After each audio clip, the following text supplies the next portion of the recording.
Assalamualaikum warahmatullahi wabarakatuh. Perkenalkan, kami dari kelompok 6 yang beranggotakan saya Ayu Dwi Rahmawati, lalu rekan saya Aza Nisrina Farah, Muhammad Ali Topan, dan juga Muhammad Rizky Al-Azizi. Di sini kami akan menjelaskan mengenai design thinking dan juga critical thinking. Baik, di sini saya akan menjelaskan materi yang pertama, yaitu mengenai design thinking. Design thinking adalah suatu pendekatan atau metode yang digunakan untuk menyelesaikan suatu masalah secara praktis dan kreatif dengan fokus utamanya adalah pada pengguna atau user. Jadi dalam memecahkan suatu masalah, kita berusaha untuk memahami apa yang dibutuhkan oleh para pengguna atau user. Yang nantinya kita juga akan berusaha untuk menghasilkan solusi yang paling efektif untuk memenuhi kebutuhan tersebut.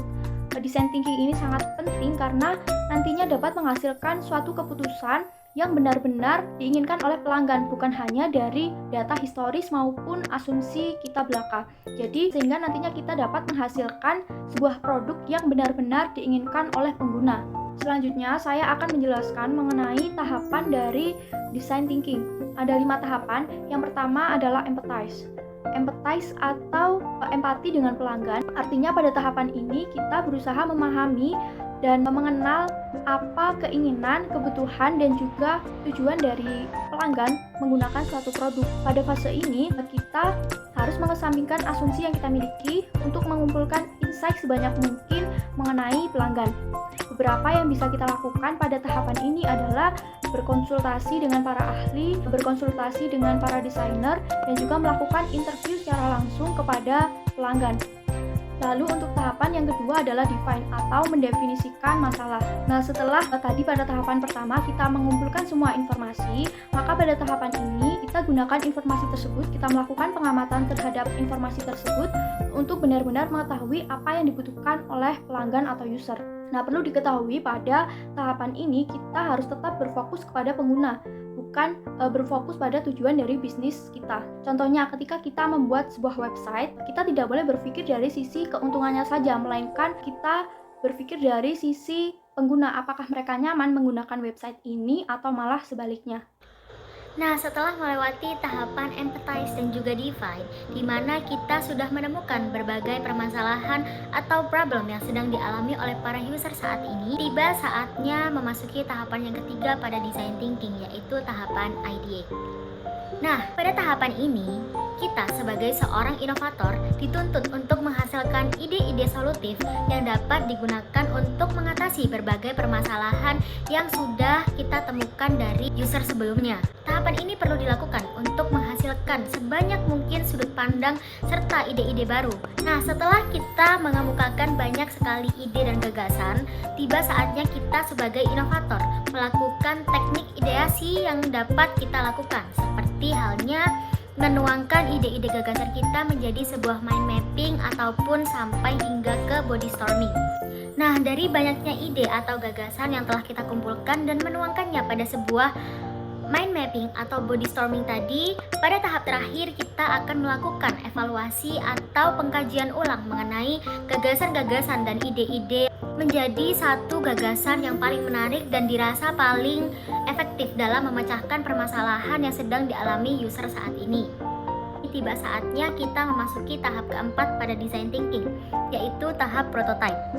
Nah, secara garis besar, prototype merupakan sebuah produk sampel atau sebuah produk yang akan kita kembangkan, akan tetapi dalam versi yang lebih kecil. Nah, biasanya seorang inovator akan membuat prototype baik dalam bentuk sketsa, digital mockup, paper mockup, ataupun yang lain sebagainya. Nah, dengan adanya prototype ini, kita sebagai seorang inovator dapat menguji ide dan desain produk yang akan kita buat. Selain itu, dengan adanya prototype ini, kita juga dapat memperoleh pandangan bagaimana users akan berinteraksi dengan produk yang akan kita kembangkan.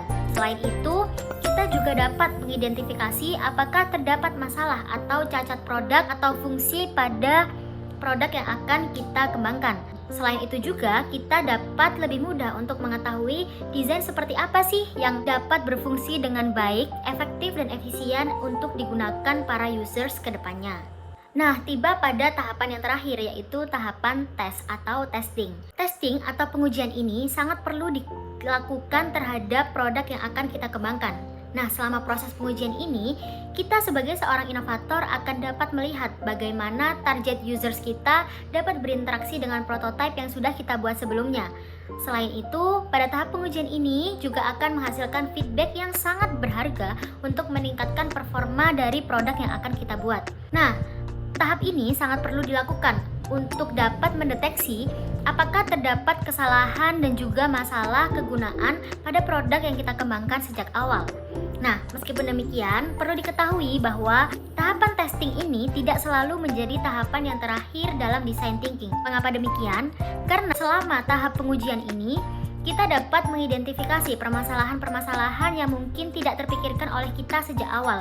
Sehingga ketika kita menemukan ketidaksempurnaan atau kesalahan-kesalahan tersebut, kita harus kembali lagi ke tahap-tahap sebelumnya untuk memperbaiki produk kita sebelum kita melakukan produksi secara massal atau sebelum kita menyebarluaskan produk yang akan kita buat. Nah, pada dasarnya, tim akan terus melakukan perbaikan-perbaikan pada proses testing ini untuk menyelesaikan permasalahan-permasalahan yang ditemukan dalam produk yang akan kita kembangkan sesuai dengan apa yang kita harapkan.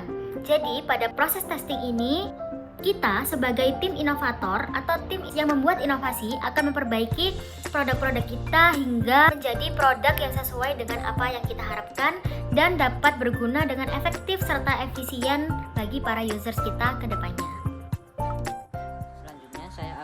Tentang critical thinking. Critical thinking adalah kemampuan untuk berpikir secara jernih dan rasional. Critical thinking mencakup kemampuan untuk terlibat dalam pemikiran relatif dan mandiri.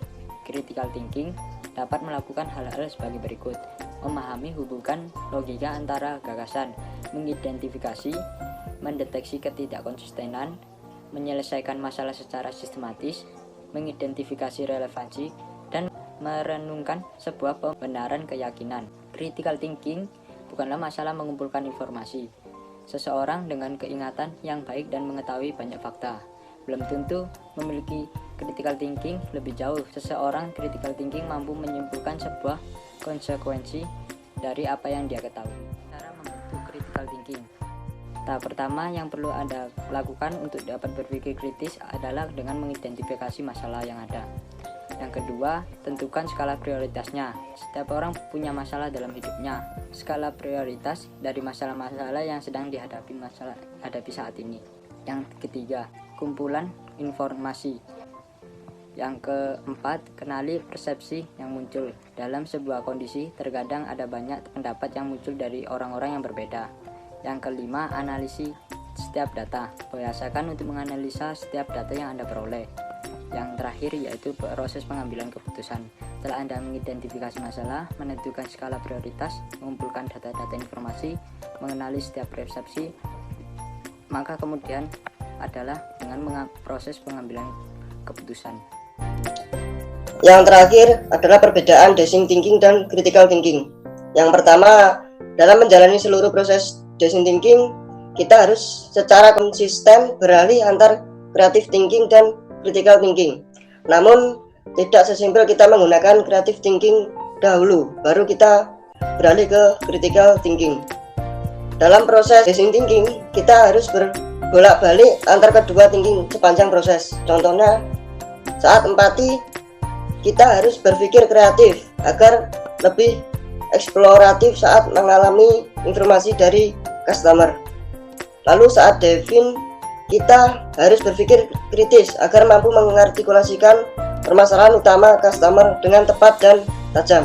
Kemudian saat mengawali proses ideasi, tentu kita harus berpikir kreatif lagi agar bisa mengimajinasikan berbagai macam kemungkinan solusi yang tidak konvensional. Namun di akhir ideasi kita harus berpikir kritis lagi untuk mengambil keputusan terkait solusi terbaik menggunakan beberapa kriteria. Selain itu, karena design thinking sifatnya dinamis, kita harus siap beralih antar kedua thinking tersebut kapanpun. Sekian dari kelompok kami. Wassalamualaikum warahmatullahi wabarakatuh.